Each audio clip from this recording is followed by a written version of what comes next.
Hi, my name is Cheryl and I am a very late diagnosed autistic woman. Today I would really like to talk about dissociation. It's something that honestly I haven't been able to find a whole lot of information about, but I have a feeling that a lot of us have experienced it. And I'm about to tell you why. First, I want to talk about what it is and more importantly what it's not, what it feels like, why it happens, is it good or bad, and what can we do about it. First of all, dissociation is not the same as shutting down. Shutting down is when we want to just jump into our beds, put the covers over our head, and stay there for the rest of our lives. That's not what dissociation is. Dissociation, to the outside world, we look like we're functioning, but our mind has gone somewhere else. What does it feel like? Well, that really depends on the type that you're experiencing. There are about 4 or 5 types, but I'm just going to focus on 2 today. And those are depersonalization and derealization. So depersonalization is when it's like you're detached from your mind. For example, say you're sitting across the desk from a doctor who has some bad news for you. You can see their mouth moving, but you can't hear them because your mind has gone somewhere else. The other one is derealization. That's when you're out and about, you see people, you see places, but you might as well be on a movie set because nothing seems real. Those people could be made out of cardboard as far as you're concerned. So why does it happen? Well, it's a defense mechanism, and it's a response to overwhelm, to anxiety, and trauma, especially when the trauma has panic involved. So you might think that maybe just trauma is the only reason we have dissociation.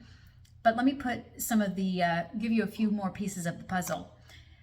An astonishing amount of autistic people experience trauma. Autistic people develop PTSD a lot faster and easier than neurotypical people, and over things that neurotypical people wouldn't develop PTSD over.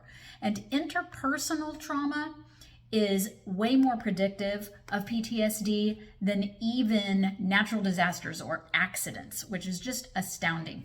So what is interpersonal trauma? Well, it can be victimization, like maltreatment. For example, as a child, if you were abused or neglected by a primary caregiver, and that includes emotional neglect, or as an adult, maybe by your significant other. Victimization can be that you're a target or you have been a target for a sexual predator. 40 to 50% of autistic adults report that they had experiences with sexual violation as a child. And that's according to the National Library of Medicine.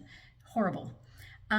Also, peer rejection and bullying can cause PTSD. So when you look at the higher rates of trauma, especially interpersonal trauma and PTSD in autistics, it's no wonder that a lot of us have an issue with dissociation. Is it good or is it bad? Well, it depends. Our brains protected us by kind of going somewhere else so that we didn't have to feel the full impact of what was happening to us at the time. That was important.